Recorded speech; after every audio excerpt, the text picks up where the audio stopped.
warning for northern Livingston County, Monroe County, until 1:45 p.m. At 12:41 p.m., a dangerous snow squall was located along a line extending from near Hamlin Beach State Park to 6 miles east of Attica, moving east at 40 miles per hour. Hazard: intense bursts of heavy snow. Gusty winds leading to blowing snow and rapidly falling visibility. Wind gusts greater than 35 miles per hour. Source: radar and webcams. Impact: travel will become difficult and potentially dangerous within minutes. This includes the following highways: Interstate 390 between exit 7 and 12. Interstate 90 near exit 46.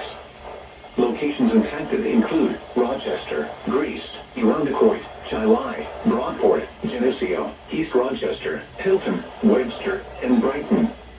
Consider avoiding or delaying travel until the snow squall passes your location. If you must travel, use extra caution and allow extra time.